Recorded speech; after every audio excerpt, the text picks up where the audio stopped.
துலாம் ராசி நண்பர்களே, வாழ்க்கையில் எவ்வளவு போராட்டங்கள் பிரச்சனைகள் வந்தாலும் அதையெல்லாம் சமாளித்து வாழ்ந்திடக்கூடியவர் துலாம் ராசி பிறந்தவர். உங்களுக்கு மட்டும்தாங்க ஒரு அதிசயம் நடக்கும். 2 ராசிக்கு ஒரு அதிசயம் நடக்கும். துலாம் ராசிக்கு சுக்கிரன் அதிபதி. அந்த துலாம் ராசிக்கு பாத்தீங்கன்னா சுக்கிரனுக்கு சுக்கிரனே எதிரியாக மாறுவது போல துலாம் ராசிக்கு ரிஷபராசி எதிரியாக இருக்கும். ரிஷபராசிக்கு துலாம் ராசி எதிரியாக இருக்கும். என்னன்னா இந்த அஷ்டமஸ்தானம் என்று பார்க்கின்ற போது துலாம் ராசிக்கு ரிஷபம் தான். ரிஷபத்துக்கு சத்துருஸ்தானம் என்று பார்க்கின்ற போது துலாம் தான். அப்போ அதற்கும் சுக்கிரன் தான் ராசிநாதன், இங்கேயும் சுக்கிரன் தான் ராசிநாதன்.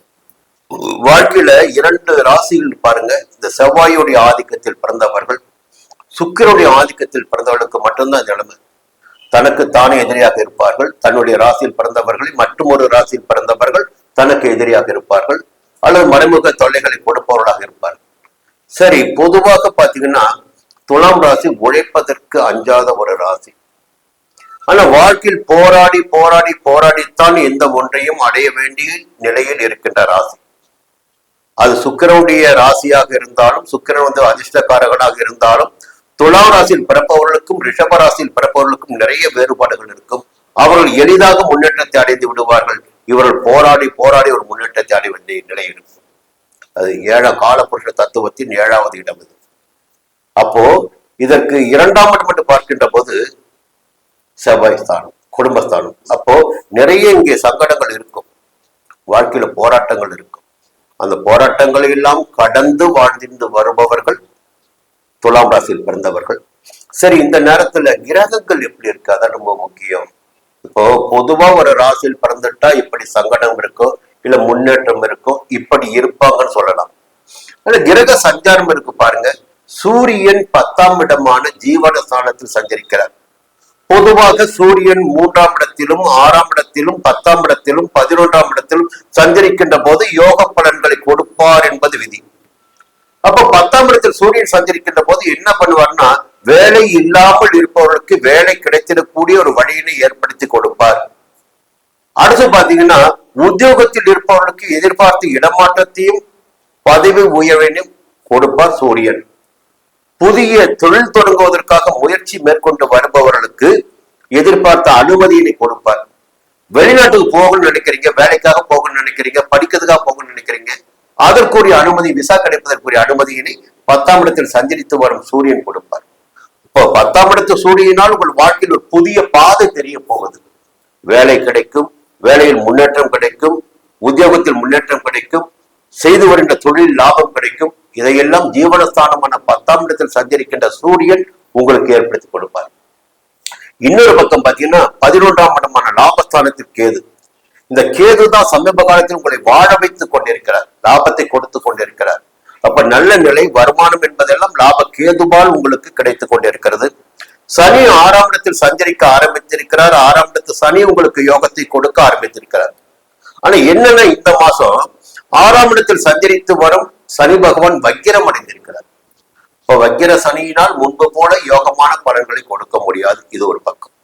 அடுத்து பாத்தீங்கன்னா புதனுடைய சஞ்சாரம் இந்த மாதத்தில் ஆகஸ்ட் மாதம் 1ஆம் தேதி தொடங்கி புதன் 10ஆம் இடத்தில் சஞ்சரிக்கின்ற போது புதிய ஒப்பந்தங்கள் கிடைக்கும், மாணவர்களுக்கு படிப்பில் அக்கறை அதிகரிக்கும், ஆசிரியர் பெருமக்களுக்கு ஒரு யோகமான நிலை இருக்கும், புதிய தொழில் தொடங்க முடியும், கடன் கட்டிருந்த பணம் கைக்கு வரும். புரியுதுங்களா? கலைஞர்களுக்கு எதிர்காலம் சிறப்பாக இருக்கும், கலைஞர்களுக்கு புதிய ஒப்பந்தங்கள் கிடைக்கும். இப்போதெல்லாம் புதனுடைய சஞ்சாரம் மாதத்தின் பிற்பகுதியில் உங்களுக்கு சாதகமாக இருக்கிறது.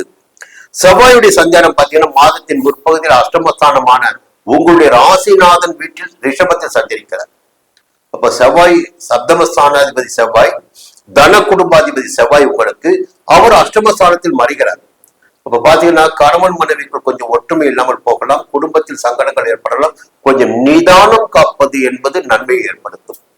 அடுத்து 9ஆம் இடத்தில் செவ்வாய். இது ஆடி மாதம், குலதெய்வ வழிபாடு தேவையானது. தெய்வ வழிபாட்டின் வழியாக உங்களுடைய வாழ்க்கையை நீங்கள் வளமாக்கிக் கொள்ளலாம். சுக்கிரனுடைய சஞ்சாரம் பார்த்தீங்கன்னா மாதம் முழுவதும் சாதகமாக இருக்கிறது. அப்போ ஒரு கிரகம் பார்த்தீங்கன்னா எதிர்மறையான பலன்களை ஏற்படுத்தி கொடுத்தாலும், உங்களை சுற்றி ஒரு 8 பேர் 10 பேர் நிக்கிறாங்கன்னு வச்சுக்கோங்களேன், 2 பேர் உங்களுக்கு எதிர்வினை ஆற்றுறாங்க, உங்களை எதிர்த்து பேசுறாங்க, 2 பேர் உங்களுக்கு ஆதரவா இருக்காங்க. அப்படி பார்க்கின்ற போது செவ்வாய் உங்களுக்கு மாதத்தின் தொடக்கத்தில் எதிர்மறையாக இருந்தாலும் சுக்கிரனுடைய சஞ்சாரம் மாதம் முழுவதும் சாதகமா இருக்குங்க. ஏன்னா ஒரு ராசிநாதன் சுக்கிரன் தான். அவர் உங்களுக்கு நன்மைகள் செய்தாகணும். அப்போ குடும்பத்துல நிம்மதியை உண்டாக்கணும், கையில பணப்புழக்கத்தை ஏற்படுத்தணும், உங்களை பகட்டாக வெளி காட்டிக் கொள்கின்ற அளவிற்கு உங்களுக்கு நிலைமையினை உருவாக்கி கொடுக்கணும். அதையெல்லாம் சுக்கிரன் ஏற்படுத்தி கொடுப்பார்.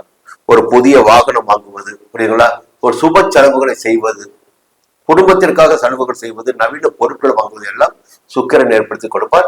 சுக்கிரனால் கணவன் மனைவிக்குள் ஒரு இணக்கமான சந்தோஷமான நிலையும் இந்த மாதத்தில் இருக்கிறது.